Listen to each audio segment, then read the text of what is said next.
ঠিক যেমন বলেছিলাম পাপ্পা গাছের মধ্যে ঠুন্ডা ফিসা লটকান, কাটটা জুতা লটকান। আপনার বউটা তো সুন্দর, আপনি রাস্তা দিয়া বাগির করে নিচ্ছেন, পর্দা করাচ্ছেন না, বেপর্দা পোশাক পরাচ্ছেন। আপনি কেন এমন কাজ করতেছেন? আপনার কাছে আমার একটা প্রশ্ন, বিবেকের কাছে ছেড়ে দিলাম। গাছের মধ্যে মুখ লাগবো, ফলের ভিতরে মুখ লাগবো, কালা কাপড়ের ভিতরে চুন লাগাইতে পারেন। বউয়ের প্রতি মুখ লাগবো, বউরে দি কোনোদিন এমন ভাবে লেপা দেন না। বলে হুজুর দিতাম কেমনে, সৌন্দর্য নষ্ট হইয়া যাইব। এই সৌন্দর্য উত্তর এলাকা বাংলাদেশের মানুষকে দেখানোর জন্য না, এই সৌন্দর্য একমাত্র মহিলাদের স্বামীদের জন্য। এই জন্য বাড়িঘরের মধ্যে যেই মা বোনেরা আছেন, আপনাদের যত রকমের পাতলা পোশাক পরেন আর সুন্দর পোশাক পরেন, আপনার স্বামীর জন্য ঘরের মধ্যে পরবেন।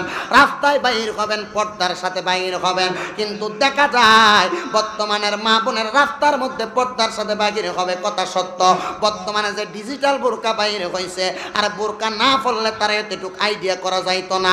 বর্তমানের বোরকা পড়লে তার শরীরের আকার আকৃতি সকল কিছু আইডিয়া করা যায়। আমি তো মনে করি এমন বোরকা পরার চাইতে না পরা ভালো। তবে বোরকা পরবেন ঢিলা ঢালা, আপনার শরীরের আকৃতি নির্ধারণ করা যাবে না, নির্ধারণ করা যাবে না। আল্লাহর হাবিব সাল্লাল্লাহু আলাইহি সাল্লাম আবু দাউদ শরীফের 2য় খণ্ড 567 নম্বর পৃষ্ঠার 4104 নম্বর হাদিসের মধ্যে রাসূল সাল্লাল্লাহু আলাইহি সাল্লাম হাদিসের মধ্যে বলছেন কি, শুনেন বাবারা। আন আয়েশাতা আন্না আসমা বিনতে আবি বকরিন দাখালাত আলা রাসূলিল্লাহি সাল্লাল্লাহু আলাইহি ওয়াসাল্লাম। আমার নবী বলছেন, দুনিয়ার মুসলমানেরা শুনে নাও, হযরত আয়েশা সিদ্দিকা রাদিয়াল্লাহু তাআলা আনহার হাদিস থেকে আমার নবী বলতেছেন, একবার আবু বকরের কন্যা হযরতে আসমা রাদিয়াল্লাহু তাআলা আনহা আমার নবীজির নিকট আগমন করলেন। কেমন করে আগমন করলেন? আমার নবী বলছেন, ওয়া আলাইহা সিয়াবুর রিকাব, মানে একবারে পাতলা একটা কাপড় পরে হযরতে আসমা রাদিয়াল্লাহু তাআলা আনহা আমার নবীজির সামনে হাজির হয়ে গেলেন। অতঃপর আমার নবী কি করলেন? ফাআরাদু আনহা রাসূলুল্লাহি সাল্লাল্লাহু আলাইহি ওয়াসাল্লাম। আমার নবীজি হযরতে আসমা রাদিয়াল্লাহু তাআলা আনহার চেহারার দিক থেকে মুখটা ফিরিয়ে নিলেন। অতঃপর ওয়াকালা, আমার নবী বললেন, ইয়া আসমাউ ইন্নাল মারআতা, হে আসমা শোনো। হযরতে আসমাকে নবী বলছেন, ইন্নাল মারআতা ইজা বালাগাতিল মাহিদা লাম ইউসলাহ লাহা আইয়ুরা মিনহা ইল্লা হাযা। হে আসমা, তুমি কি জানো না, যখন প্রাপ্ত বয়স হয় তখন তার শরীরের কোনো অঙ্গ যেন দেখা যাওয়া উচিত নয়, তবে দেখা যাওয়া উচিত। আমার নবী বললেন ইল্লা হাযা। নবী আমার এটা বলে বলে ইঙ্গিত করছেন, ও আশারা নবী ইশারা করছেন ইল্লা হাযা বলে, ইলা ওয়াজহিহি চেহারা, ওয়া কাফাইহি এবং তার এই চেহারার পরে, তার চেহারার পরে আমার নবী বলতেছেন হাতের কবজি, কাফাইহি। এখন আপনার স্ত্রী তো রাস্তায় বের হয়, তার চেহারা তো শুধু দেখা যায় না, তার এই হাত শুধু দেখা যায় না, হাতের কবজি দেখা যায় না। রাস্তাতে বাইর হয় এমনও অবস্থা দেখা যায়, নিজের পুরুষের নিজের সতীত্ব বজায় রাখবো, আরে মহিলার সতীত্ব বজায় রাখবো দূরের কথা, পুরুষ নিজের সতীত্ব বজায় রাখতে পারে না, কাই দেহাইয়া হাড়ে। এটার জন্য আপনি জবাবদিহিতা করা লাগবে। আপনার স্ত্রী যদি এভাবে বাইর হয়, যদি বলে একটু সুন্দর করে কাপড় ফাটতাম না, তোমার ঘরে আইছি আর কাপড় পরবি, কথা সত্য, কাপড় ফরস না, যে কাপড়টা ফরস এটা দিয়ে যদি একটা লম্বা চূড়া জামা বানায়, এটা দিয়ে 3টা বানান যাবো, কিন্তু কাপড়ে কুচি দিতে পড়তে মাথা পর্যন্ত বাহির করে। আর বর্তমান বিজ্ঞান যাচাই করে বলে, ওই মহিলাদেরই সিজার করা লাগে, ওই মহিলাদের কি পেটের মধ্যে কিডনিতে পাথর হয়, যে মহিলারা তাদের পেট মাজার অংশ দেখায় রাখে। বিজ্ঞান বলছি, তা আপনি বিজ্ঞান এবং রাসূলের হাদিসের সাথে মিলান, দেখবেন আপনার নিজের জীবনে পরিবর্তন হবে। ঠিক না ভাই? ঠিক কথা বলেন। মানার দরকার আছে না নাই? আব্বা আপনি কেমন কি পছন্দ করেন আমি জানি না, আমার ওয়াজ এডে একটু শুনতে হইব, তবে হ্যাঁ লাস্টে দিয়ে একটু আইব, আপনারা যেটা শুনবেন সে ওয়াজের মজার ধারাবাহিকতা। তবে আপনাকে পোশাক পরতে হবে আল্লাহর হাবিবের সুন্নাহ মোতাবেক। আপনার স্ত্রী, আপনার পরিবার, আপনার কন্যা, তাদেরকে পরাতে হবে ঠিক সেইভাবে। আল্লাহর হাবিব বলতেছেন, তবে পোশাক পরবা, এই কাপড়টা দামি, দেখেন এই কাপড়টা দামি, রাস্তাতে হাঁটতেছ, নতুন লুঙ্গি পরে না সাদা, কথা বুঝতেছেন তো? মানে একবারে যারা দিয়া নতুন পোশাক, মানুষ আমার দেখবে নতুন কইব, যারা দিয়ে পরে। আল্লাহর হাবিব বলেছেন, সাবধান, ওই পোশাক তোমরা এমন ভাবে পড়তে পারবে না। ইয়া রাসূলুল্লাহ কেন? এবার আমার নবী বলতেছেন কুলু ওয়াশরাবু ওয়া তাসাদ্দাকু ওয়ালবাসু মা লাম ইউখালিতুহু ইসরাফু ওয়ালা মাখিলাতুন। আল্লাহর হাবিব বলেন তোমরা খাও এবং পান করো, দান সদকা করো, পরিধান করো, তবে যে পর্যন্ত না অপব্যয় এবং অহংকারে পতিত হও। খাবার খাইবেন অহংকার করবেন হবে না, পরবেন অহংকার করবেন হবে না, পোশাক পরবেন অহংকার করবেন হবে না। এমন পোশাক পরিধান করো যেন তোমার মাঝে অহংকারে পতিত না হয়। হে বন্ধু আমার, লক্ষ্য করলে দেখা যাবে বর্তমানে আমরা ঠিক এমন ভাবে চলি যেই পোশাকের কারণে আমাদের অহংকার আসে। এবার আমার রাসূল সাল্লাল্লাহু আলাইহি সাল্লাম হাদিসের মধ্যে পোশাকের ব্যাপারে, পর্দার ব্যাপারে বলছেন দুনিয়ার মুসলমান হুররিমা লিবাসুল হারিরি ওয়াজ যাহাবি আলা যুকুরি উম্মতি উহিল্লা ওয়া উহিল্লা লিআনাসিহি। রেশমের পোশাক এবং স্বর্ণের জিনিস আমার নবী বলেছেন উম্মতের জন্য হারাম করা হয়েছে, তবে এগুলো নারীদের জন্য হালাল করা হয়েছে, পুরুষদের জন্য হারাম করা হয়েছে। তবে আপনার নারীগণকে রেশমের পোশাক পরে রাস্তায় বাহির করা যাবে না, সুন্দর সুন্দর কানের গয়না পরে রাস্তায় বাহির করা যাবে না, গলায় হার দিবেন, মোটা হার দিয়া উন্নাটারে বুকের নিচে নামানো যাবে না। এই পোশাকটা, এই রেশমের পোশাক এবং স্বর্ণটা আপনার স্ত্রীর জন্য হালাল, মহিলাদের জন্য হালাল, তবে তাদেরকে হালাল ভাবে পরার কথা বলেছেন, পর্দার সাথে বেপর্দা ভাবে রাস্তায় ঘোরার জন্য নয়। এই জন্য মুসলমান সাবধানতা অবলম্বন করা লাগবে যেন আপনি দুনিয়ার জমিনে সুন্দর থাকতে পারেন। বাজান আমার নবী আমার হাদিসের মধ্যে বলেন মাররা রাজুলু ওয়া আলাইহি সাওবানি আহমারানি ফাসাল্লামা আলান নবী সাল্লাল্লাহু আলাইহি ওয়াসাল্লামা ফালাম ইউরদ্দা আলাইহি নবী সাল্লাল্লাহু আলাইহি ওয়াসাল্লাম। হে মুসলমান ভাইরা, হে নবীর পাগলের দলেরা, একদিন আমার নবীর দরবারে লাল রঙের দুইটা কাপড় পরে যাওয়ার সময় আমার নবী সালাম দিলেন। আমার নবীকে এক ব্যক্তি সালাম প্রদান করলেন। সালাম প্রদান করার পরে আমার দয়াল নবী রাহমাতুল লিল আলামিন নবী তার সালামের জবাব দিলেন না। ইয়া রাসূলুল্লাহ, ইয়া হাবিবাল্লাহ, আপনি কেন সালামের জবাব দিলেন না? আল্লাহর হাবিব সাল্লাল্লাহু আলাইহি সাল্লাম বলেছেন সে তো পুরুষ আকর্ষণের জন্য লাল পোশাক পরেছে, এই জন্য আমি নবী তার সালামের জবাব দেই নাই। এই জন্য বোঝা যায় লাল রঙের পোশাক পুরুষ মানুষ পরতে পারবে। নবী আমার হাদিস শরীফ, আপনার কষ্ট হইতেছে কোনো অসুবিধা হইতেছে? আল্লাহর হাবিব সাল্লাল্লাহু আলাইহি সাল্লাম হাদিস শরীফের মধ্যে, হাদিস শরীফটি আগে পড়া শেষ করি তারপর ওয়াজের ধারাবাহিকতায় নবী আমার ডাক দিয়ে বলেন ও মুসলমানের দলেরা, তোমরা যে পর্দা করতেছো না তোমাদের ব্যাপারে আমি রাসূল বলতেছি শোনো। লানা রাসূলুল্লাহ সাল্লাল্লাহু আলাইহি সাল্লাম, আমার রাসূল সাল্লাল্লাহু আলাইহি সাল্লাম লানত প্রদান করেছেন আর রাজুলা ইয়ালবিসু লিবসাতাল মারআতি ওয়াল মারআতা আতা তালবিসু লিবসাতার রাজুল। ও দুনিয়ার মানুষ, আমি নবী তাদেরকে অভিশাপ প্রদান করলাম। ইয়া রাসূলুল্লাহ, ইয়া হাবিবাল্লাহ, তারা কারা? যেই মহিলা পুরুষের পোশাক পরিধান করে এবং যেই পুরুষ মহিলাদের পোশাক পরিধান করে আমি রাসূল সাল্লাল্লাহু আলাইহি সাল্লাম তাদেরকে অভিশাপ দিলাম। বর্তমানে দেখা যায় অনেক মা বাবা তাদের মেয়েটারে সুন্দর পেশনের জন্য পুরুষ মানুষের প্যান্ট পরায় রাস্তায় নেয়, আবার অনেক মেয়েদেরকে পুরুষের প্যান্ট পরানোর পরে অনেক ছেলেদেরকে মাইয়া সাজায়। সাবধান, আল্লাহর নবী বলেছেন তোমাদেরকে অভিশাপ প্রদান করা হলো যারা যাদের মহিলাদেরকে পুরুষের মতো বানায়, পুরুষদেরকে মহিলাদের মতো বানায়। সাবধান সাবধান, অনেক পুরুষ মানুষ কয় আমার জন্ডিসের কারণে রোগ বালা মুসিবত ছাড়ে না, কান ফোরাইয়া কানের ভিতরে জিনিস লাগায়, এটা মুসলমান করতে পারে না। আল্লাহর হাবিব বলেছেন এটা তোমাদের জন্য হারাম, তোমাদেরকে আমি রাসূল সাল্লাল্লাহু আলাইহি সাল্লাম আইন জারি করে দিলাম। ইয়া রাসূলুল্লাহ, পর্দার ব্যাপারে আপনি আমাদেরকে আর কোন আইন জারি করে দিলেন? আমার রাসূল সাল্লাল্লাহু আলাইহি সাল্লাম বলছেন সিনফানি মিন আহলিন নারি লাম আরহুমা। হে জগতের মানুষ, দুই শ্রেণীর মানুষ জাহান্নামে হবে যাদেরকে আমি নবী কোনোদিন দেখিনি। ইয়া রাসূলুল্লাহ, ইয়া হাবিবাল্লাহ, তারা কারা? আমার নবী বলছেন কাউমুম মাআহুম সিয়াতুম কাআযনাবিল বাকরি ইয়াদরিবুনা বিহান নাসা।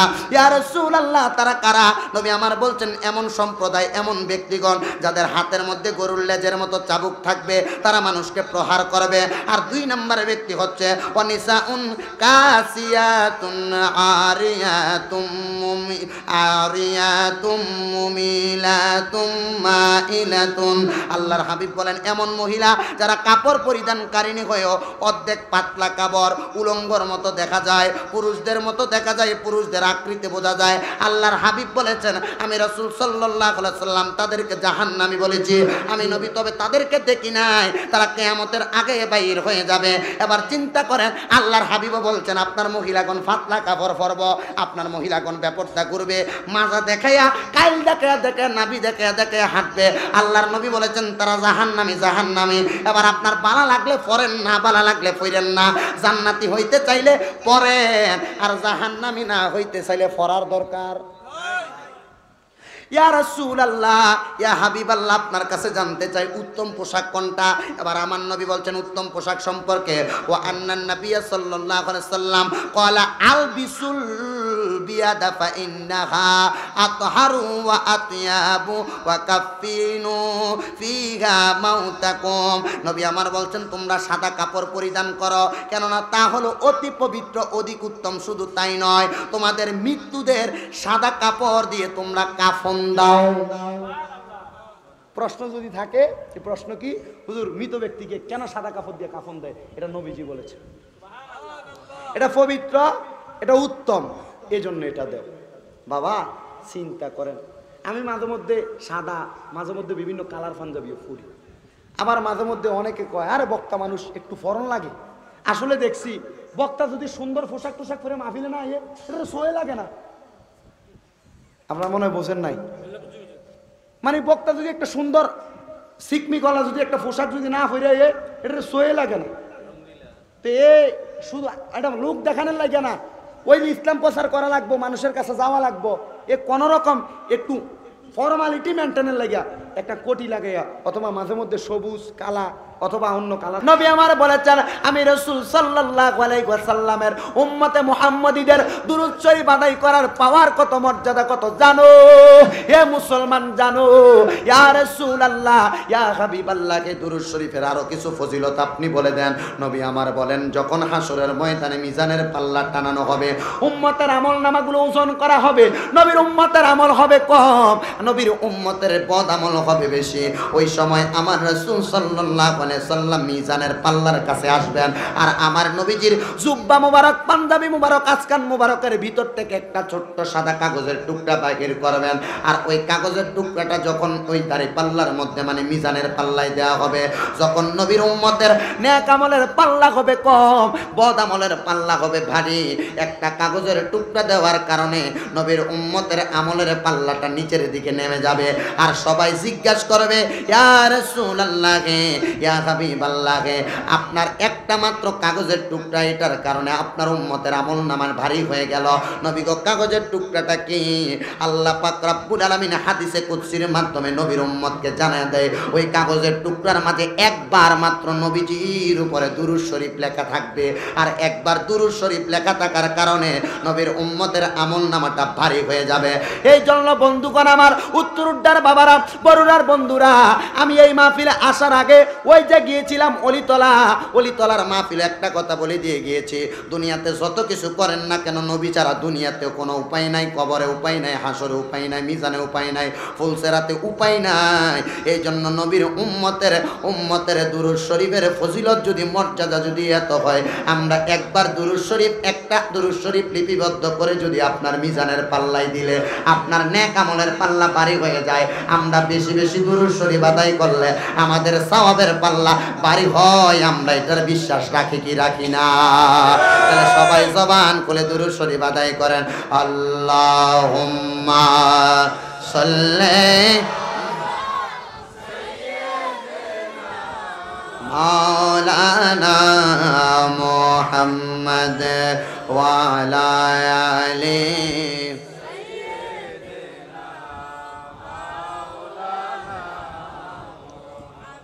अपने मौला का प्यारा हमारा नबी। सुबहानाल्लाह বলেন। আমার আল্লাহর কাছে সবচেয়ে প্যারা কাদের নবী? জোরে বলেন না, কাদের নবী? একটু জবান খুলে মোহাব্বতের আওয়াজে পড়বেন।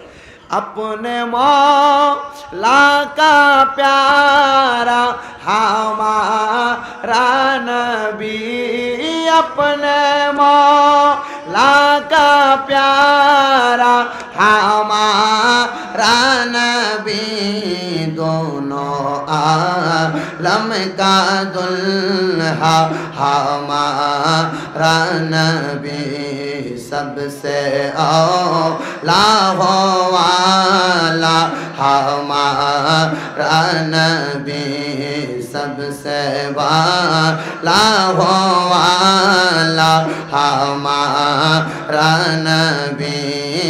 अल्लाहुम्मा सल्ले अला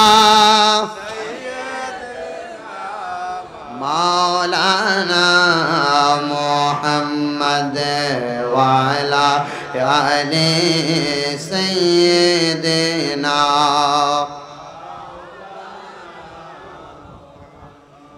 যতদিন আমরা থাকবো দুনিয়ায়,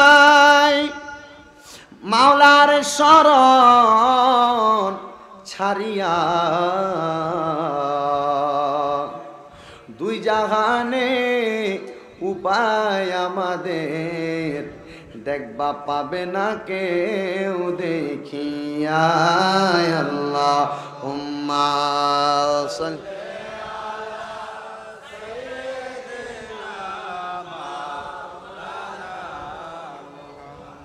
ওয়ালা আলি সাইয়্যিদিনা।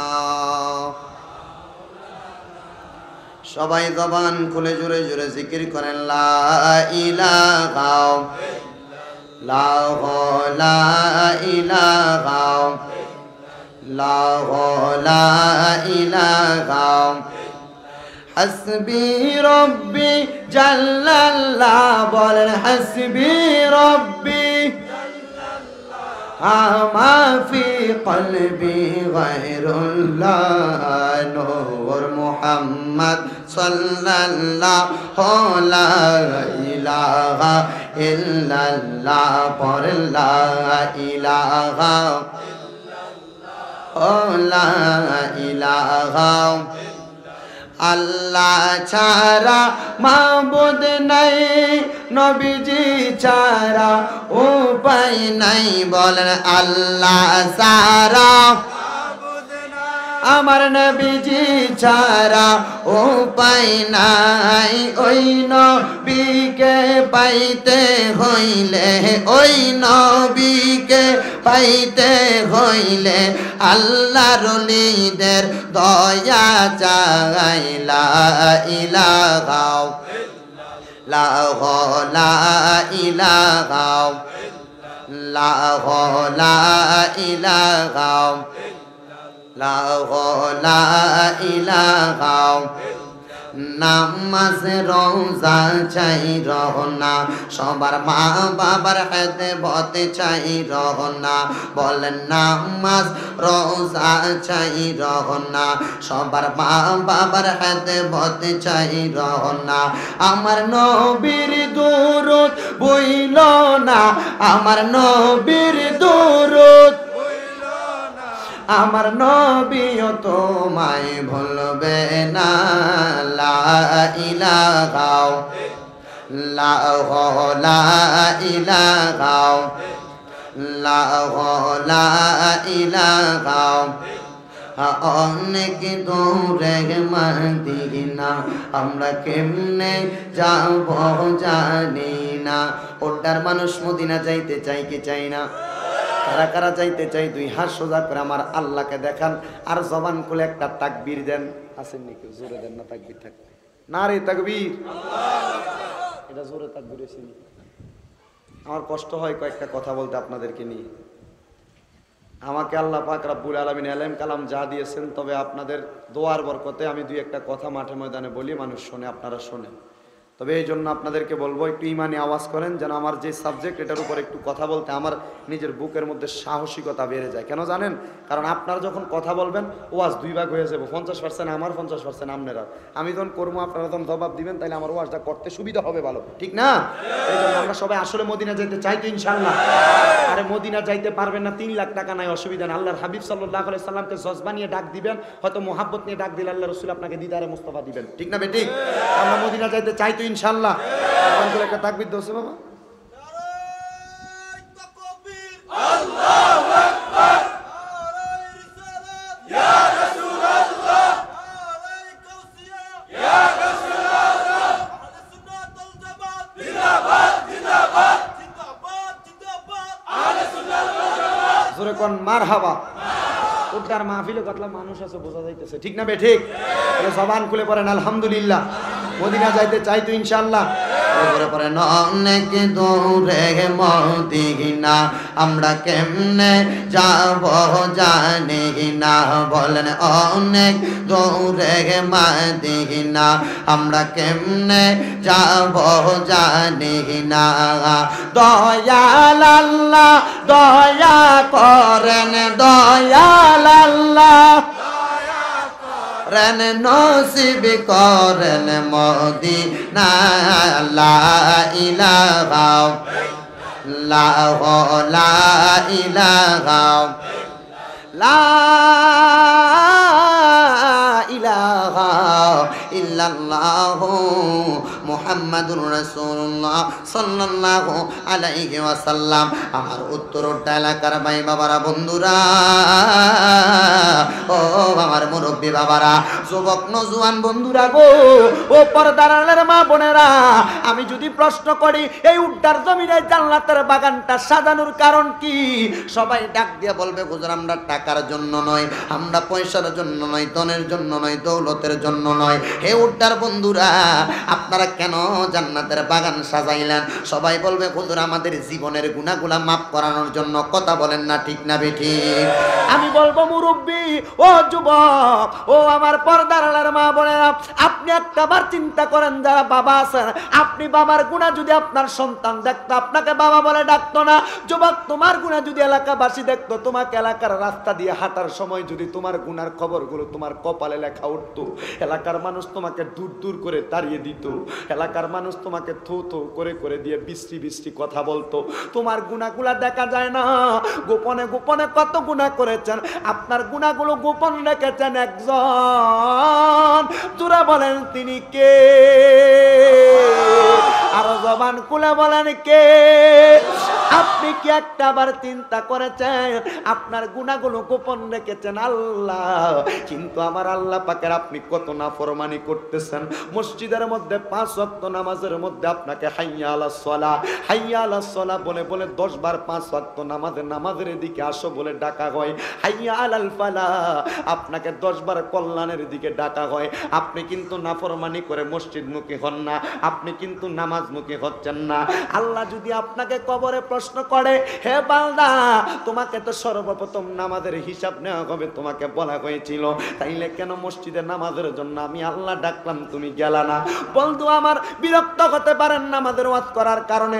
জানি বর্তমান মুসলমানদের কাছে সব ওয়াজ করলে দুই একটা গজল গাইলে বড় মজা লাগে, দুই একটা গান গাইলে বড় মজা লাগে, কিন্তু মুসলমান তোমার কবরে গানগুলা আর গজলগুলা যাবে না। আল্লাহর হাবিবের শানমানগুলা যাইতে পারে, যাবে, কথাটা সত্য, তবে কিন্তু তোমার কবরে সর্বপ্রথম হিসাব হবে। ওই হিসাবটা হইল তোমার সালাত, ওই হিসাবটা হলো তোমার সালাতের হিসাব।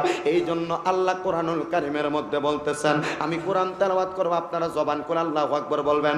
আল্লাহু আকবার ওয়ালিল্লাহিল হামদু, বিসমিল্লাহির রাহমানির রাহিম, قد أفلح المؤمنون الذين هم في صلاتهم خاشعون।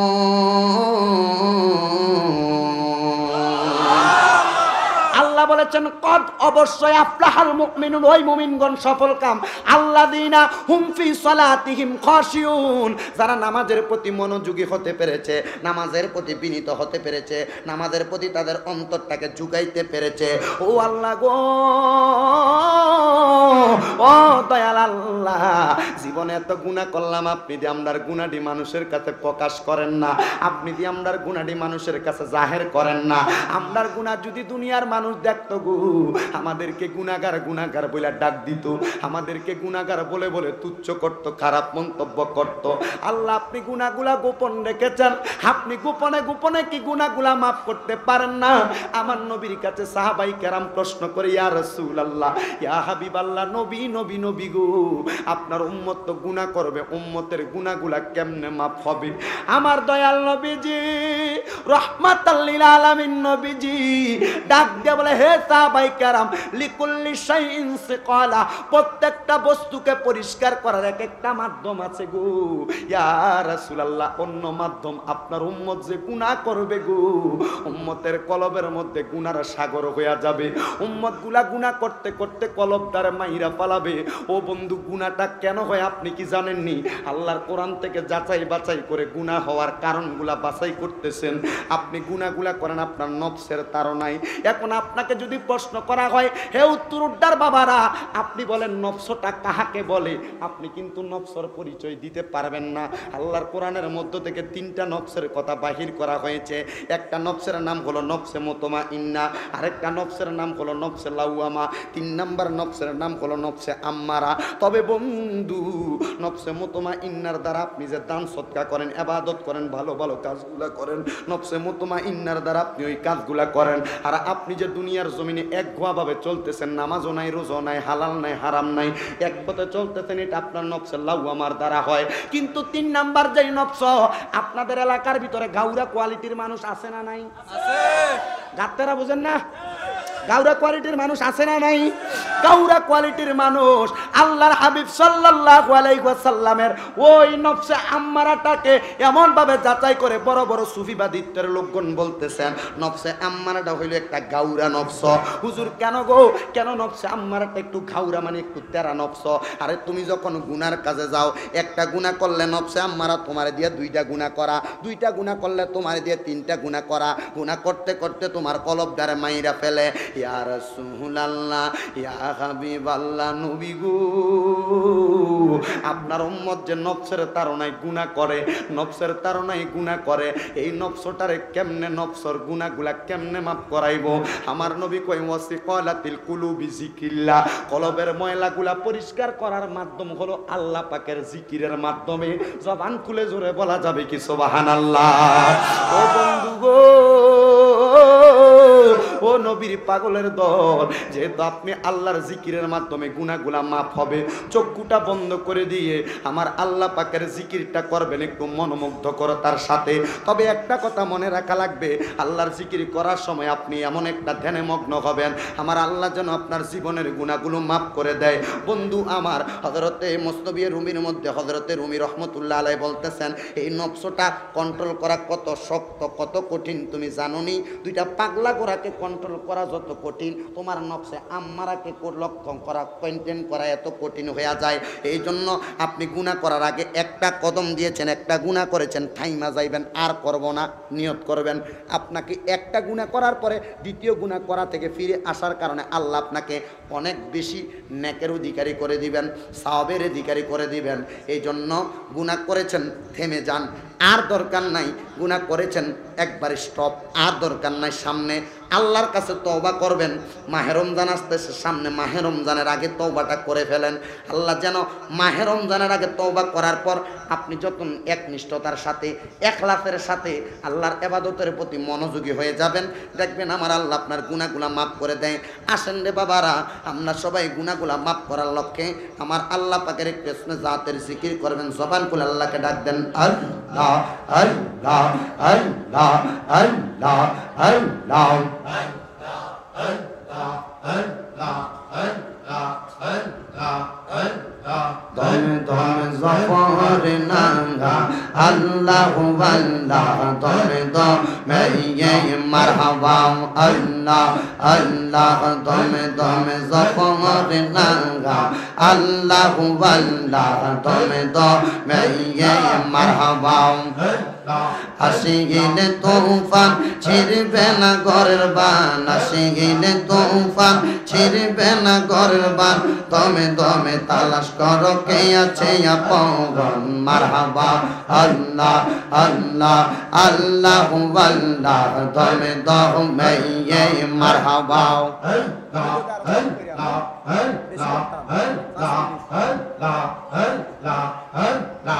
আল্লাহ আল্লাহ আল্লাহ দমে দমে মাশাআল্লাহ কেবা তোমার বইন ভাই সঙ্গের সাথী কেহ নাই কেবা তোমার বইন ভাই সঙ্গের সাথী কেহ নাই পরকালে যাইবার বেলা কাউরে পাইবা না গা মাশাআল্লাহ আল্লাহ আল্লাহ দমে দমে মারহাবা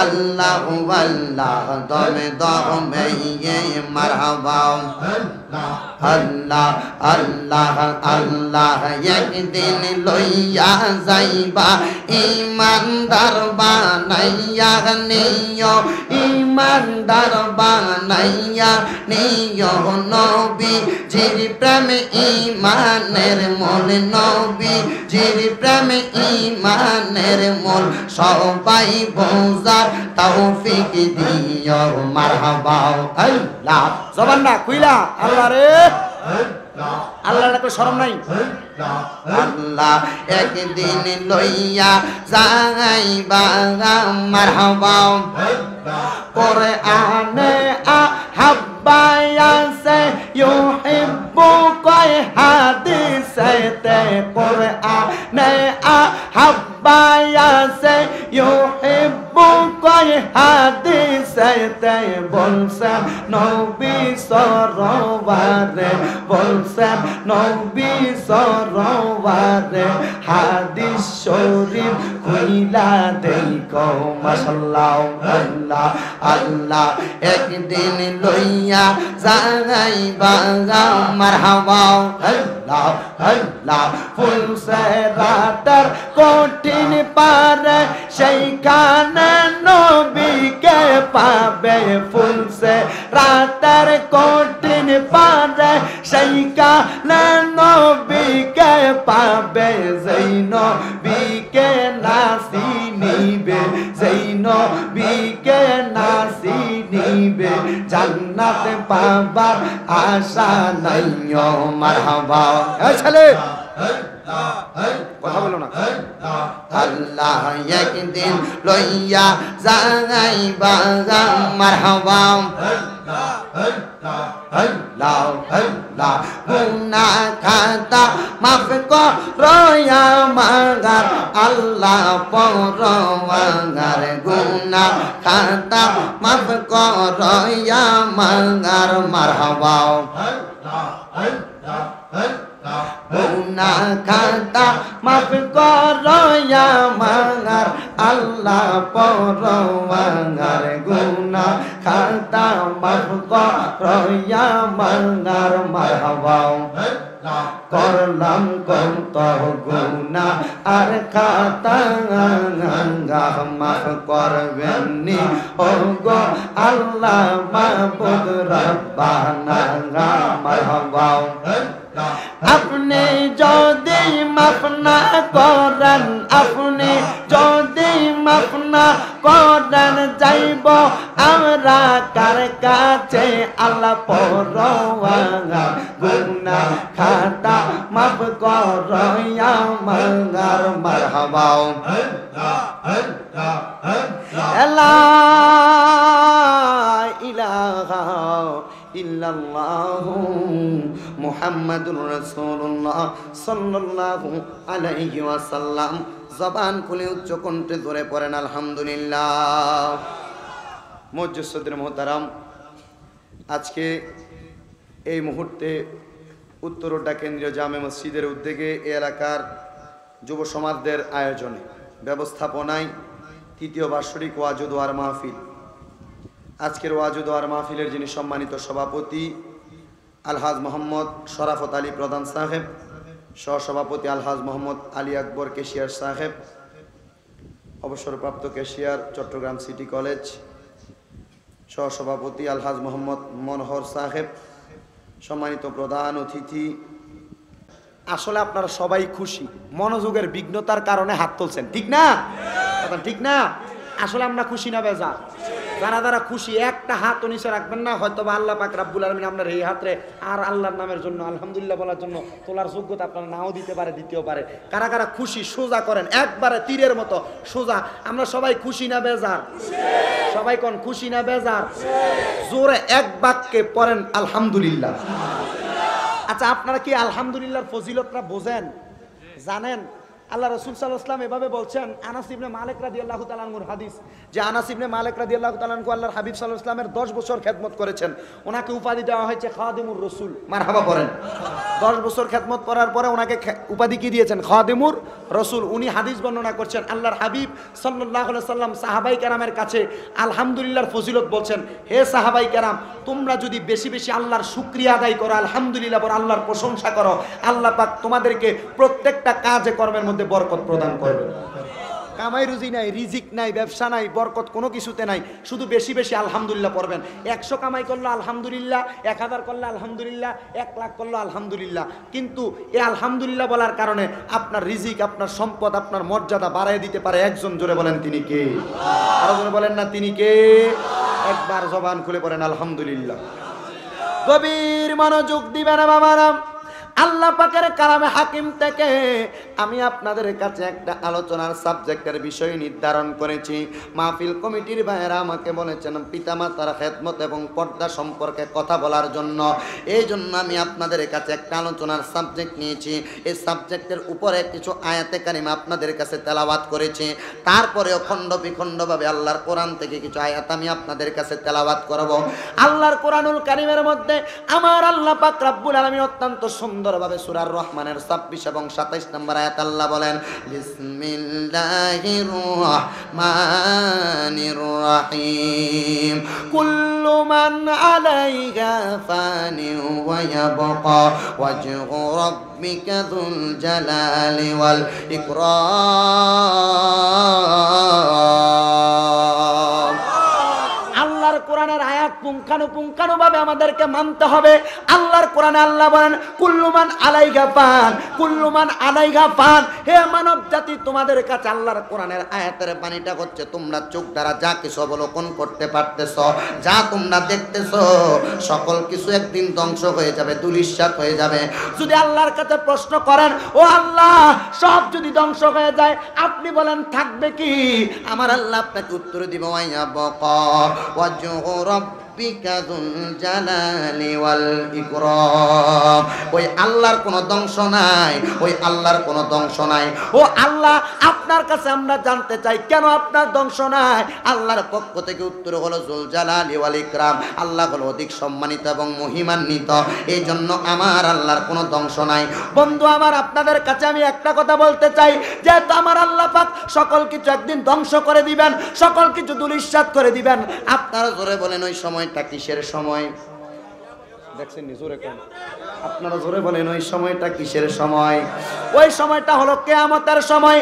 হে মুসলমান, হে উত্তরোদ্ধার বাবারা, মনোযোগের সাথে শোনেন আর ধৈর্য ধারণ করেন। ওই সময়টা হলো কিয়ামতের সময়। কিন্তু আল্লাহর হাবিব সাল্লাল্লাহু আলাইহি সাল্লাম হাদিস শরীফের মধ্যে কিয়ামতের 70 থেকে 75, 80, 90টা পর্যন্ত কিয়ামতের সুবরা ছোট ছোট আলামতের কথা বলে দিয়েছেন।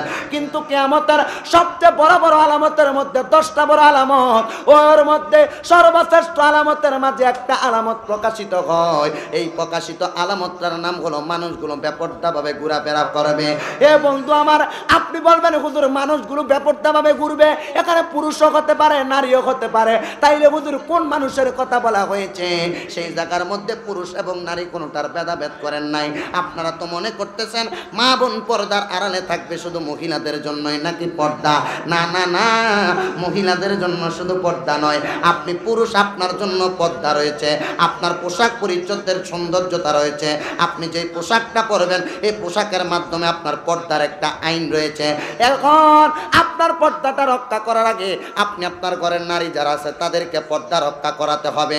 এই জন্য আমার আল্লাহ পাক রাব্বুল আলামিন কোরআনুল কারীমের মধ্যে বলতেছেন, ওয়াকরনা ফি বুয়ুতিকুন্না ওয়ালা তাবাররাজনা তাবাররুজাল জাহিলিয়াতিল উলা। জবান খুলে জোরে বলা যাবে কি আল্লাহু আকবার। আল্লাহ কোরআনুল কারীমের মধ্যে বলেছেন, হে জগৎবাসীগণ, হে দুনিয়ার মানুষ, তোমরা তোমাদের মহিলাদেরকে জাহিলিয়া যুগের মহিলাদের মতো বের হতে দিবা না। আর যদি বের হতে দেন, আপনার মা, আপনার বোন, আপনার স্ত্রী, আপনার ভাইয়ের বউ, আপনার সন্তান, আপনার নাতি নাতকুরু যারা মহিলা আছেন, তারা যদি জাহিলিয়া যুগের মহিলারা যেমন ভাবে ঘুরে বেরিয়েছে, আপনার নাতি নাতকুর আত্মীয় স্বজন মহিলা যারা ঘুরে বেড়াবে, আপনার নাতি প্রিজিং এর শিকার হবে, দর্শনের শিকার হবে। লক্ষ্য করলে দেখা যায় এই পর্যন্ত বাংলাদেশের মধ্যে এমন কোন নজির পাওয়া যায় নাই কোন পর্দাশীল নারীকে দর্শন করা হয়েছে, কোন পর্দাশীল মহিলাকে প্রিজিং করা হয়েছে। তবে একটা কথা মনে রাখতে হবে, আরে পর্দাশীল নারীরা দর্শিতা হয় না, দর্শিতা হয় না, দর্শিতা তো হয় ওই মহিলাগণ, সেই মহিলাগণ বেপর্দাভাবে তাদের চেহারাটাকে সুয়াপ করে করে বেড়ায়, যেই মহিলাগণ তাদের চুলগুলো এলোমেলো করে রাস্তায় রাস্তায় ঘুরে বেড়ায়, যেই মহিলাগণ তাদের সংসারের মধ্যে চলাফেরা করা অবস্থায় বেপর্দাভাবে মাহরাম পুরুষের কাছে কাছে ঘুরে ঘুরে বেড়ায়। আল্লাহর কসম, আপনি মনে করেছেন আপনার বউ বেপর্দাভাবে ঘুরে বেড়ায়, এটার জন্য আপনার বউ জাহান্নামে জ্বলবে। আপনার মা বেপর্দাভাবে ঘুরে বেড়ায়, আপনার মা জাহান্নামে জ্বলবে। স্ত্রী ঘুরে বেড়ায় বেপর্দাভাবে, আপনার স্ত্রী জাহান্নামে যাবে। আপনার মেয়েটা বেপর্দাভাবে ঘুরে বেড়ায়, আপনি মনে করেছেন আপনার মেয়েটা জাহান্নামে যাবে। না না না না না, আপনার যত আত্মীয় স্বজন, আপনার আত্মীয় আহলে আওলাদের মহিলাগণ যদি বেপর্দাভাবে ঘুরে বেড়ায়, আপনি যদি ডাক না দেন, আল্লাহর কসম এটার জন্য আপনাকেও কিন্তু জাহান্নামের আগুনে জ্বলতে হবে। কেন?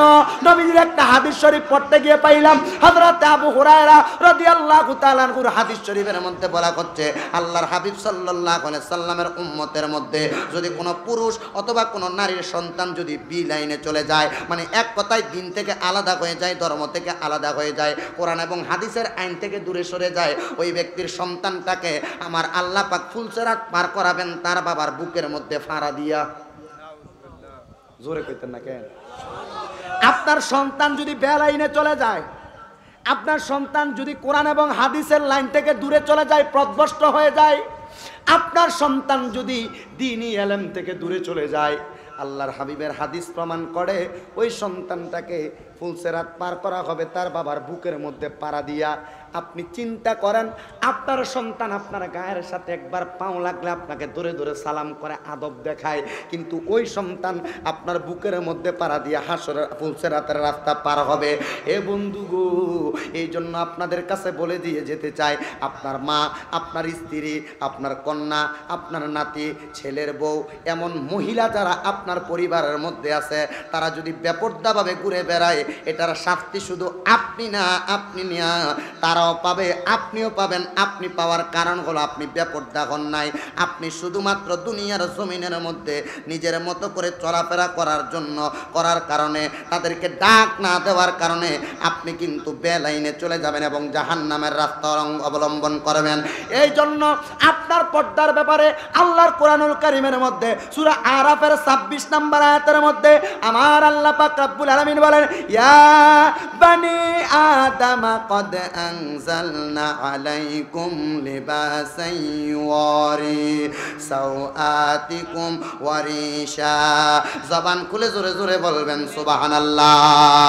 হ্যাঁ বন্ধুগণ আমার, আল্লাহর কোরআন বলছেন আমাদেরকে ডাক দিয়ে, হে আদম সন্তানগণ, আদম নবীর সন্তানগণ, আপনি বলেন অথবা অন্য সন্তান, অন্য যারাই হোক না কেন, সকল মানুষদেরকে ডাক দিয়ে বলেন, ইয়া বানি আদামা, হে আদম সন্তানগণ, নিশ্চয় আমি তোমাদের জন্য এমন পোশাকের ব্যবস্থা করেছি যা তোমাদের লজ্জাস্থানকে ডেকে রাখবে, যা হবে তোমাদের জন্য সৌন্দর্য। শুধু তাই নয়, আপনাদের জন্য সৌন্দর্য নয়, আল্লাহর কোরআন বলছেন ওয়ালিবাসুত তাকওয়া যালিকা খায়রুন। আল্লাহর কোরআন বলছেন হ্যাঁ এটাই তাকওয়ার পোশাক, এটাই সর্বোত্তম পোশাক। শুধু তাই নয়, যালিকা মিন আয়াতিল্লাহি লাআল্লাহুম ইয়াযাক্কারুন। আর এটাই হচ্ছে আল্লাহর নিদর্শন সমূহের অন্যতম নিদর্শন। আশা করা যায় তারা এই উপদেশটা গ্রহণ করবে। উত্তরুদ্দার বাবারা, উত্তরুদ্দার ভাই বন্ধুরা, আপনাদের কাছে আমার আল্লাহ পাক রব্বুল আলামিন যতগুলো আদেশ করেছেন, আল্লাহর কোরআন বলছেন আপনি আপনার লজ্জাস্থানকে ঢেকে রাখার জন্য। এখন আপনি বলবেন হুজুর আমি আমার লজ্জাস্থানকে ঢাকার জন্য একটা শর্ট প্যান্ট পরলেও তো আমার লজ্জাস্থান ঢেকে থাকে, তাইলে আমার লজ্জাস্থান তো এমনি ঢেকে গেল, তাইলে আমি আর কি ধরনের কাপড় পরব? আপনার কাপড় পরার ব্যাপারে ইসলাম কত সুন্দর সমাধান দেয়। আমি পর্দার বিষয়ে আলোচনা করতে যেহেতু ঢুকেছি, পর্দার আলোচনা এটা করব। আল্লাহর হাবিব সাল্লাল্লাহু আলাইহি সাল্লাম বলছেন মাল্লাবিসা সাওবা শুহরাতিন ফিদ দুনিয়া আলবাসাতুল্লাহু সাওবা মাদাল্লাতি ইয়াউমাল কিয়ামা। আল্লাহর হাবিব সাল্লাল্লাহু আলাইহি সাল্লাম বলছেন যেই ব্যক্তি দুনিয়ার মধ্যে সুখ্যাতির জন্য কাপড় পরিধান করবে, মানে মানুষ আমারে ভালো বলবো, সুন্দর বলবো, এই জন্য কাপড় পরবে, পরিধান করবে, আল্লাহ তাআলা কিয়ামতের দিন তাকে অপমানের কাপড় পরিধান করাবেন। আপনি আপনার স্ত্রীরে ফাটলা কাপড় পরাইয়া আপনার স্ত্রীর টিস্যু জালি শাড়ি পরাইয়া রাস্তায় দিয়া বাহির করেন, আপনি মনে করছেন আপনার স্ত্রীটারে মানুষ সুন্দর বলবে, সুখ্যাতির জন্য কাপড় পরেছেন। রাসূল আমার আবু দাউদ শরীফের মধ্যে এবং ইবনে মাজাহ শরীফের 257 নম্বর পৃষ্ঠার মধ্যে 3605 নম্বর হাদিসে আমার রাসূল বলতেছেন মাল্লাবিসা সাওবা শুহরাতিন ফিদ দুনিয়া আলবাসাহুল্লাহু সাওবা মাদাল্লাতি ইয়াউমাল কিয়ামা। সুখ্যাতির জন্য কেউ যদি জামা কাপড় পরে, আমার আল্লাহ কিয়ামতের দিন তাকে অপমানের কাপড় পরাইব। আপনার বউয়েরে আপনি ফাটলা টিস্যু কাপড় পরাইয়া রাস্তায় বাহির করছেন গো, আপনাকে আমার আল্লাহ কিয়ামতের ময়দানে আগুনের জামা দিয়া দিব, অপমানের জামা দিব। আপনার কাছে আমি একটা কথা বলি, শুনলেন সাধারণ উদাহরণ। আপনার কাছে আমি একটা কথা বলি, সাধারণ উদাহরণ। আপনাদের এলাকার মধ্যে মানুষ ফাপ্পা গাছ লাগায়নি? ফাপ্পা গাছ আর পেঁপে গাছ লাগায় না? আপনাদের এলাকায় মানুষ পেঁপে গাছ লাগায়। দেখবেন পেঁপে গাছের মধ্যে যখন পেঁপে বেশি ধরা শুরু হয়ে যায়, মানুষগুলা কত সুন্দর করে পেঁপের সৌন্দর্য মানুষ মুখ লাগাই দিব। পেঁপে গাছের মধ্যে ঠুন্ডা ফিসা লটকায়, মানুষ মুখ লাগাইবো, ফিসা দেখলে মুখ লাগাইতো না। কত সুন্দর করে দেখবেন মানুষ পেঁপে গাছের মধ্যে কাঠটা জুতা লাগায়। আমি বলবো আপনার বউটা এত সুন্দর, রাস্তা দিয়া যে ফাটলা টিস্যু কাপড় পরাইয়া পরাইয়া বেফর্দা ভাবে নিতেছেন, আপনার বউটারে মানুষ দেখলে মুখ লাগাই দিব। একদিন দি বউয়ের গলাটার ভিতরে কাঠটা জুতা আর ঠুন্ডা ফিসা দিতেন না, কারণ এটা দিলে অসুন্দর লাগবো, এ সুন্দর লাগবে এই জন্য দেন নাই। আল্লাহর কসম দুনিয়ার বেয়াজ্জতি আপনার চোখে লাগে না। আল্লাহর নবীর হাদিস, আমার নবী বলেছেন তুমি যদি দুনিয়াতে সুখ্যাতির জন্য কাপড় পরো, তাহলে আমার আল্লাহ তোমার অপমানের কাপড় পরাইব। সাবধানতা অবলম্বন করা লাগবে মুসলমান। আল্লাহ পাক যেন আমাদেরকে পর্দার সহিত চলার তৌফিক দান করেন, জোরে বলেন আমিন। এই জন্য সবার কাছে আবদার থাকবে, দেখবেন এই যে পাতলা টিস্যু কাপড় পুরুষেরা পরেন, পরার সময় খেয়াল রাখতে হবে আপনার নিজের সতর যেন ঢাকা থাকে। আপনার শরীর দেখা যাচ্ছে, তবে আপনার শরীরের ভিতরে যেন একটা পাতলা গেঞ্জি থাকে। আপনি অনেকে গেঞ্জি পরে, সেন্টু গেঞ্জি, তার বুগল দেখা যায়, এটা আপনার সতর না। সাবধান সাবধান মুসলমান। আমার ইমামে আজম আবু হানিফা রহমতুল্লাহি আলাইহির জীবনী পড়ছি গতকালকে। নারায়ণগঞ্জের একটা এলাকা নোয়ারদা নামক এলাকা, বন্দর থানাতে মাহফিল করছিলাম। ইমামে আজমের জীবনী পড়লাম। ওই মাহফিলের সর্বশ্রেষ্ঠ বিষয় ছিল ইমামে আজমের জীবনী। ওইখানে দেখলাম ইমামে আজম আবু হানিফার জীবনীর মধ্যে উনি কোনোদিন মানুষ থাকুক আর না থাকুক আলাদা রুমে বসলে উনি কোনোদিন খালি গায়ে বসবে দূরের কথা, খালি মাথায়ও বসতেন না। হে আবু হানিফা রহমতুল্লাহ আলাইহি, আপনি কেন খালি গায়ে বসতেন না, খালি মাথায় বসতেন না? উনি বলতেছেন আমি আদব রক্ষা করি, আমার এলেম কমে যাবে। হাদিসও বলতেছেন কোন পুরুষের যদি বুক দেখা যায় তার জ্ঞান শক্তি কমে যায়, স্থিতিশক্তি কমে যায়। শুধু তাই নয়, ইমামে আদম আবু হানিফা রহমতুল্লাহ আলাইহি যদি কঠোর পরিশ্রম করতেন, কোন জায়গায় যখন বসতেন, আমরা তো দেখবেন আসরের নামাজ পড়ে অনেক মুসল্লিরা মসজিদে ঠ্যাঙ্গিয়ে শেখায় দেয়, আর দেয়নি? হয়তো জানে না দেখা দেয়। ইমামে আজম বলেন, শোনো দুনিয়ার মুসলমান, আমি যখন নামাজ আদায় করতাম অথবা কঠোর পরিশ্রম করে মসজিদের ভিতরে আসতাম অথবা কোনো জায়গার মধ্যে বসতাম, আমি আবু হানিফা আমার পাগুলাকে আমি ছড়াইয়া বসতাম না অথবা আমি আমাকে নিজেকে ছড়িয়ে দিতাম না। একদিন একা একা ইমামে আজম আবু হানিফা মসজিদে বসে আছেন, একজন আইসা জিজ্ঞাসা করে হযরতে হাসান আশআরী, জিজ্ঞাসা করা হচ্ছে, ও আবু হানিফা আপনি কেন, এখন তো কেউ নেই, আপনি কেন বিছিয়া বসেন না, এখন কার সামনে আপনি আদব রক্ষা করেন? উনি বলে, রক্ষা করতাম মানুষের সামনে, একা একা আমি আমার মাওলার সামনে আদব রক্ষা করি। জোরে জোরে, আরো জোরে। এই সাবধান, দোয়ানের ভিতরে মুরব্বী বাপের হমেন না, ওদার গজব করবো। আল্লাহ পাকের হেদায়েত কামনা করি তাদের জন্য। আসতেছে আমাকে দুইটা সাবজেক্ট, পর্দা এবং মা বাবার খেদমত। মুরব্বীদের সামনে যে ছেলেরা সিগারেট খায়, মুরব্বীরা কোনো কথা কইলে শোনে না, এ ছেলেদের ব্যাপারে একটা হাদিস আসবে। আম্মা আব্বা মরে গেছে, আপনার বাপের বয়সী মুরব্বী, তুই বাপের বয়সী মুরব্বীর সামনে সিগারেট খা, হিসাবাত্র কর। সবাই একটু দুরূদ শরীফ পড়েন, আল্লাহুম্মা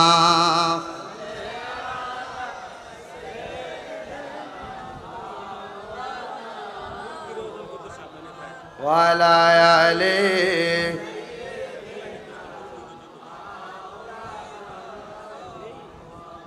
কি তো আমরা কি বেদার হইতেছে? ওয়াজ ভাল লাগে না? আমার কাছে ওয়াজ এডি আছে, আমার সাথে এর সাথে বেশি নাই। কারণ যদ্দূর আছে ভিতরে আমি যদ্দূরে কমু নাকি, আমার এর সাথে বেশি শুনতেন পারতেন না। তো যদ্দূর শুনতেছেন ওদ্দূর বাড়িতে লয়ে দেন, এনার একটা যায় না, ইন্দিয়া ঢুকাবেন, ইন্দিয়া বাইর করবেন। তো যদি খুশি হয়ে থাকেন মহাব্বতের আওয়াজে জবান খুলে দুরূদ শরীফ পড়েন, আল্লাহুম্মা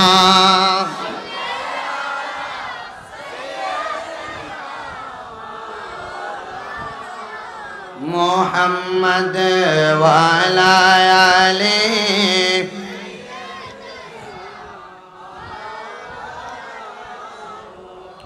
সুন্নত আমল করে যারা নবীজির শাফায়াত পাবে তারা। বলছেন হাদিস হযরত আবু হুরায়রা, দেখে না খুলে তিরমিজিতে, আল্লাহুম্মা সাল্লি মাওলানা মুহাম্মদ ওয়া আলা আলি সাইয়্যিদিনা। বন্ধুগণ আমার গভীর মনোযোগ দিবেন। অহংকারে পতিত হওয়ার মতো এমন একটা ব্যবস্থা, এমন একটা পোশাক আপনি পরতে পারবেন না, আপনার পরিবারকে পরাতে পারবেন না, স্ত্রীকেও পরাতে পারবেন না। ঠিক যেমন বলেছিলাম, পাপ্পা গাছের মধ্যে ঠুন্ডা ফিসা লটকান, কাট্টা জুতা লটকান। আপনার বউটা তো সুন্দর, আপনি রাস্তা দিয়া বাগির করে নিচ্ছেন, পর্দা করাচ্ছেন না, বেপর্দা পোশাক পরাচ্ছেন। আপনি কেন এমন কাজ করতেছেন? আপনার কাছে আমার একটা প্রশ্ন, বিবেকের কাছে ছেড়ে দিলাম। গাছের মধ্যে মুখ লাগবো, ফলের ভিতরে মুখ লাগবো, কালা কাপড়ের ভিতরে চুন লাগাইতে পারেন। বউয়ের প্রতি মুখ লাগবো, বউরে দি কোনোদিন এমন ভাবে লেপ্পা লেপ্পা দেন না। বলে হুজুর দিতাম কেমনে, সৌন্দর্য নষ্ট হইয়া যাইব। এই সৌন্দর্য উত্তর এলাকা বাংলাদেশের মানুষকে দেখানোর জন্য না, এই সৌন্দর্য একমাত্র মহিলাদের স্বামীদের জন্য। এই জন্য বাড়িঘরের মধ্যে যেই মা বোনেরা আছেন, আপনাদের যত রকমের ফাতলা পোশাক পরেন আর সুন্দর পোশাক পরেন, আপনার স্বামীর জন্য ঘরের মধ্যে পরবেন। রাস্তায় বাইর হবেন, পর্দার সাথে বাইর হবেন। কিন্তু দেখা যায় বর্তমানের মা বোনের রাস্তার মধ্যে পর্দার সাথে বাহির হবে, কথা সত্য। বর্তমানে যে ডিজিটাল বোরকা বাইর হয়েছে, আর বোরকা না পড়লে তার এতটুকু আইডিয়া করা যাইতো না। বর্তমানের বোরকা পড়লে তার শরীরের আকার আকৃতি সকল কিছু আইডিয়া করা যায়। আমি তো মনে করি এমন বোরকা পরার চাইতে না পরা ভালো। তবে বোরকা পরবেন ঢিলা ঢালা, আপনার শরীরের আকৃতি নির্ধারণ করা যাবে না, নির্ধারণ করা যাবে না। আল্লাহর হাবিব সাল্লাল্লাহু আলাইহি সাল্লাম আবু দাউদ শরীফের 2য় খণ্ড 567 নম্বর পৃষ্ঠার 4104 নম্বর হাদিসের মধ্যে রাসূল সাল্লাল্লাহু আলাইহি সাল্লাম হাদিসের মধ্যে বলছেন কি, শুনেন বাবারা। আন আয়েশাতা আন্না আসমা বিনতে আবি বকরিন দাখালাত আলা রাসূলিল্লাহি সাল্লাল্লাহু আলাইহি ওয়াসাল্লাম। আমার নবী বলছেন, দুনিয়ার মুসলমানেরা শুনে নাও, হযরত আয়েশা সিদ্দিকা রাদিয়াল্লাহু তাআলা আনহার হাদিস থেকে আমার নবী বলতেছেন, একবার আবু বকরের কন্যা হযরতে আসমা রাদিয়াল্লাহু তাআলা আনহা আমার নবীজির নিকট আগমন করলেন। কেমন এমন করে আগমন করলেন, আমার নবী বলছেন ওয়া আলাইহা সিয়াবুর রিকাব, মানে একবারে পাতলা একটা কাপড় পরে হযরতে আসমা রাদিয়াল্লাহু তাআলা আনহা আমার নবীজির সামনে হাজির হয়ে গেলেন। অতঃপর আমার নবী কি করলেন, ফাআরাদু আনহা রাসূলুল্লাহি সাল্লাল্লাহু আলাইহি ওয়াসাল্লাম, আমার নবীজি হযরতে আসমা রাদিয়াল্লাহু তাআলা আনহার চেহারার দিক থেকে মুখটা ফিরিয়ে নিলেন। অতঃপর ওয়াকালা, আমার নবী বললেন, ইয়া আসমাউ ইন্নাল মারআতা, হে আসমা শোনো। হযরতে আসমাকে নবী বলছেন, ইন্নাল মারআতা ইজা বালাগাতিল মাহিদা লাম ইউসলাহ লাহা আইয়ুরা মিনহা ইল্লা হাযা। হে আসমা, তুমি কি জানো না, যখন প্রাপ্ত বয়স হয় তখন তার শরীরের কোনো অঙ্গ যেন দেখা যাওয়া উচিত নয়, তবে দেখা যাওয়া উচিত। আমার নবী বললেন ইল্লা হাযা। নবী আমার এটা বলে বলে ইঙ্গিত করছেন, ও আশারা নবী ইশারা করছেন ইল্লা হাযা বলে, ইলা ওয়াজহিহি চেহারা, ওয়া কাফাইহি এবং তার এই চেহারার পরে, তার চেহারার পরে আমার নবী বলতেছেন হাতের কবজি, কাফাইহি। এখন আপনার স্ত্রী তো রাস্তায় বের হয়, তার চেহারা তো শুধু দেখা যায় না, তার এই হাত শুধু দেখা যায় না, হাতের কবজি দেখা যায় না, রাস্তাতে বাইর হয় এমন অবস্থা দেখা যায়। নিজের পুরুষের নিজের সতীত্ব বজায় রাখবো, আরে মহিলার সতীত্ব বজায় রাখবো দূরের কথা, পুরুষ নিজের সতীত্ব বজায় রাখতে পারে না, কাই দেহাইয়া হাড়ে। এটার জন্য আপনি জবাবদিহিতা করা লাগবে। আপনার স্ত্রী যদি এভাবে বাইর হয়, যদি বলে একটু সুন্দর করে কাপড় ফাটতাম না, তোমার ঘরে আইছি আর কাপড় পরবি, কথা সত্য, কাপড় ফরস না, যে কাপড়টা ফরস এটা দিয়ে যদি একটা লম্বা চূড়া জামা বানায়, এটা দিয়ে 3টা বানান যাবো, কিন্তু কাপড়ে কুচি দিতে পড়তে মাথা পর্যন্ত বাহির করে। আর বর্তমান বিজ্ঞান যাচাই করে বলে ওই মহিলাদেরই সিজার করা লাগে, ওই মহিলাদের কি পেটের মধ্যে কিডনিতে পাথর হয়, যে মহিলারা তাদের পেট মাজার অংশ দেখায় রাখে। বিজ্ঞান বলছে, তা আপনি বিজ্ঞান এবং রাসূলের হাদিসের সাথে মিলান, দেখবেন আপনার নিজের জীবনে পরিবর্তন হবে। ঠিক না ভাই? ঠিক কথা বলেন, মানার দরকার আছে না নাই? আব্বা আপনি কেমন কি পছন্দ করেন আমি জানি না, আমার ওয়াজ এডে একটু শুনতে হইব, তবে হ্যাঁ লাস্টে দিয়ে একটু আইব, আপনারা যেটা শুনবেন সে ওয়াজের মজার ধারাবাহিকতা। তবে আপনাকে পোশাক পরতে হবে আল্লাহর হাবিবের সুন্নাহ মোতাবেক। আপনার স্ত্রী, আপনার পরিবার, আপনার কন্যা, তাদেরকে পরাতে হবে ঠিক সেইভাবে। আল্লাহর হাবিব বলতেছেন তবে পোশাক পরবা, এই কাপড়টা দামি, দেখেন এই কাপড়টা দামি, রাস্তাতে হাঁটতেছ, নতুন লুঙ্গি পরে না সাদা, কথা বুঝতেছেন তো? মানে একবারে সারা দিয়া নতুন পোশাক, মানুষ আমার দেখে নতুন কইব, যারা দিয়ে পরে। আল্লাহর হাবিব বলেছেন সাবধান, ওই পোশাক তোমরা এমন ভাবে পড়তে পারবে না। ইয়া রাসূলুল্লাহ কেন? এবার আমার নবী বলতেছেন কুলু ওয়াশরাবু ওয়া তাসাদ্দাকু ওয়ালবাসু মা লাম ইউখালিতুহু ইসরাফু ওয়ালা মাখিলাতুন। আল্লাহর হাবিব বলেন তোমরা খাও এবং পান করো, দান সদকা করো, পরিধান করো, তবে যে পর্যন্ত না অপব্যয় এবং অহংকারে পতিত হও। খাবার খাইবেন অহংকার করবেন হবে না, পরবেন অহংকার করবেন হবে না, পোশাক পরবেন অহংকার করবেন হবে না। এমন পোশাক পরিধান করো যেন তোমার মাঝে অহংকারে পতিত না হয়। হে বন্ধু আমার, লক্ষ্য করলে দেখা যাবে বর্তমানে আমরা ঠিক এমন ভাবে চলি যেই পোশাকের কারণে আমাদের অহংকার আসে। এবার আমার রাসূল সাল্লাল্লাহু আলাইহি সাল্লাম হাদিসের মধ্যে পোশাকের ব্যাপারে, পর্দার ব্যাপারে বলছেন দুনিয়ার মুসলমান হুররিমা লিবাসুল হারিরি ওয়াজ-যাহাবি আলা যুকুরি উম্মতি উহিল্লা ওয়া উহিল্লা লিআনাসিহিম। রেশমের পোশাক এবং স্বর্ণের জিনিস আমার নবী বলেছেন উম্মতের জন্য হারাম করা হয়েছে, তবে এগুলো নারীদের জন্য হালাল করা হয়েছে, পুরুষদের জন্য হারাম করা হয়েছে। তবে আপনার নারীগণকে রেশমের পোশাক পরে রাস্তায় বাহির করা যাবে না, সুন্দর সুন্দর কানের গয়না পরে রাস্তায় বাহির করা যাবে না, গলায় হার দিবেন মোটা হার দিয়া, উন্নাটারে বুকের নিচে নামানো যাবে না। এই পোশাকটা, এই রেশমের পোশাক এবং স্বর্ণটা আপনার স্ত্রীর জন্য হালাল, মহিলাদের জন্য হালাল, তবে তাদেরকে হালাল ভাবে পরার কথা বলেছেন, পর্দার সাথে বেপর্দা ভাবে রাস্তায় ঘোরার জন্য নয়। এই জন্য মুসলমান সাবধানতা অবলম্বন করা লাগবে যেন আপনি দুনিয়ার জমিনে সুন্দর থাকতে পারেন। বাজান আমার নবী আমার হাদিসের মধ্যে বলেন মাররা রাজুলু ওয়া আলাইহি সাওবানি আহমারানি ফাসাল্লামা আলান নবী সাল্লাল্লাহু আলাইহি ওয়াসাল্লাম ফালাম ইউরদ্দা আলাইহি নবী সাল্লাল্লাহু আলাইহি ওয়াসাল্লাম। হে মুসলমান ভাইরা, হে নবীর পাগলের দলেরা, একদিন আমার নবীর দরবারে লাল রঙের দুইটা কাপড় পরে যাওয়ার সময় আমার নবী সালাম দিলেন। আমার নবীকে এক ব্যক্তি সালাম প্রদান করলেন। সালাম প্রদান করার পরে আমার দয়াল নবী রাহমাতুল লিল আলামিন নবী তার সালামের জবাব দিলেন না। ইয়া রাসূলুল্লাহ, ইয়া হাবিবাল্লাহ, আপনি কেন সালামের জবাব দিলেন না? আল্লাহর হাবিব সাল্লাল্লাহু আলাইহি সাল্লাম বলেছেন, সে তো পুরুষ আকর্ষণের জন্য লাল পোশাক পরেছে, এই জন্য আমি নবী তার সালামের জবাব দেই নাই। এই জন্য বোঝা যায় লাল রঙের পোশাক পুরুষ মানুষ পরতে পারবে। নবী আমার হাদিস শরীফ, আপনার কষ্ট হইতেছে কোনো অসুবিধা হইতেছে? আল্লাহর হাবিব সাল্লাল্লাহু আলাইহি সাল্লাম হাদিস শরীফের মধ্যে, হাদিস শরীফটি আগে পড়া শেষ করি, তারপর ওয়াজের ধারাবাহিকতায় নবী আমার ডাক দিয়ে বলেন, ও মুসলমানের দলেরা, তোমরা যে পর্দা করতেছো না, তোমাদের ব্যাপারে আমি রাসূল বলতেছি, শোনো। লানা রাসূলুল্লাহ সাল্লাল্লাহু আলাইহি সাল্লাম, আমার রাসূল সাল্লাল্লাহু আলাইহি সাল্লাম লানত প্রদান করেছেন। আর রাজুলা ইয়ালবিসু লিবসাতাল মারআতি ওয়াল মারআতা তালবিসু লিবসাতার রাজুল। ও দুনিয়ার মানুষ, আমি নবী তাদেরকে অভিশাপ প্রদান করলাম। ইয়া রাসূলুল্লাহ, ইয়া হাবিবাল্লাহ, তারা কারা? যেই মহিলা পুরুষের পোশাক পরিধান করে এবং যেই পুরুষ মহিলাদের পোশাক পরিধান করে, আমি রাসূল সাল্লাল্লাহু আলাইহি সাল্লাম তাদেরকে অভিশাপ দিলাম। বর্তমানে দেখা যায় অনেক মা বাবা তাদের মেয়েটারে সুন্দর পেশনের জন্য পুরুষ মানুষের প্যান্ট পরায় রাস্তায় নেয়, আবার অনেক মেয়েদেরকে পুরুষের প্যান্ট পরানোর পরে অনেক ছেলেদেরকে মাইয়া সাজায়। সাবধান, আল্লাহর নবী বলেছেন তোমাদেরকে অভিশাপ প্রদান করা হলো। যাদের মহিলাদেরকে পুরুষের মতো বানায়, পুরুষদেরকে মহিলাদের মতো বানায়, সাবধান সাবধান। অনেক পুরুষ মানুষ কয় আমার জন্ডিসের কারণে রোগ বালা মুসিবত ছাড়ে না, কান ফোরাইয়া কানের ভিতরে জিনিস লাগায়, এটা মুসলমান করতে পারে না।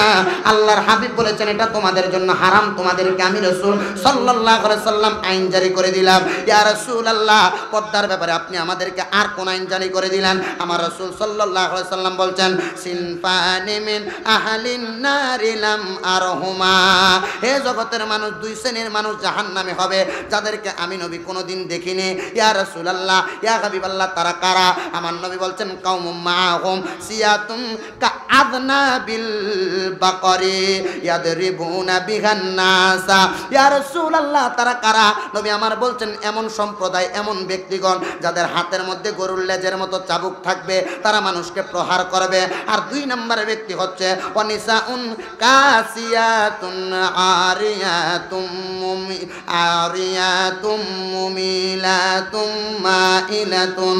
আল্লাহর হাবিব বলেন, এমন মহিলা যারা কাপড় পরিধানকারিণী হয়েও অর্ধেক পাতলা কাপড় উলঙ্গর মতো দেখা যায়, পুরুষদের মতো দেখা যায়, পুরুষদের আকৃতি বোঝা যায়। আল্লাহর হাবিব বলেছেন, আমি রাসূল সাল্লাল্লাহু আলাইহি সাল্লাম তাদেরকে জাহান্নামী বলেছি, আমি নবী তবে তাদেরকে দেখি নাই, তারা কিয়ামতের আগে বাইর হয়ে যাবে। এবার চিন্তা করেন, আল্লাহর হাবিবও বলছেন আপনার মহিলাগণ ফাতলা কাপড় পরব, আপনার মহিলাগণ বেপরদা করবে, মাজা দেখাইয়া, কাইল দেখাইয়া, নাভি দেখাইয়া হাঁটবে। আল্লাহর নবী বলেছেন তারা জাহান্নামী। এবার আপনার বালা লাগলে পরেন না, বালা লাগলে পড়েন না। জান্নাতি হইতে চাইলে পরেন, আর জাহান্নামী না হইতে চাইলে পরার দরকার। ইয়া রাসূলুল্লাহ, ইয়া হাবিবাল্লাহ, আপনার কাছে জানতে চাই উত্তম পোশাক কোনটা?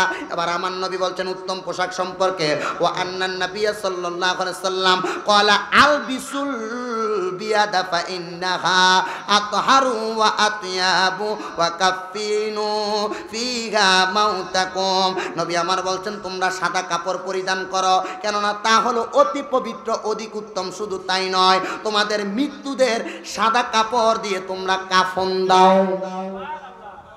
প্রশ্ন যদি থাকে, এই প্রশ্ন কি, হুজুর মৃত ব্যক্তিকে কেন সাদা কাপড় দিয়ে কাফন দেয়? এটা নবীজি বলেছে, এটা পবিত্র, এটা উত্তম, এই জন্য এটা দেয়। বাবা চিন্তা করেন, আমি মাঝে মধ্যে সাদা, মাঝে মধ্যে বিভিন্ন কালার পাঞ্জাবিও পরি, আবার মাঝে মধ্যে অনেকে কয় আরে বক্তা মানুষ একটু ফরন লাগে। আসলে দেখছি বক্তা যদি সুন্দর পোশাক টোশাক পরে মাহফিলে না আয়ে, এটা সোয়ে লাগে না। আপনারা মনে হয় বোঝেন নাই, মানে বক্তা যদি একটা সুন্দর সিকমি গলা যদি একটা পোশাক যদি না পরে আয়ে, এটা সোয়ে লাগে না। তো শুধু একটা লোক দেখানোর লাগে না, ওই ইসলাম প্রচার করা লাগবো, মানুষের কাছে যাওয়া লাগবো, কোন রকম একটু ফর্মালিটি মেনটেনের লাগিয়া একটা কোটি লাগাইয়া অথবা মাঝে মধ্যে সবুজ কালা অথবা অন্য কালার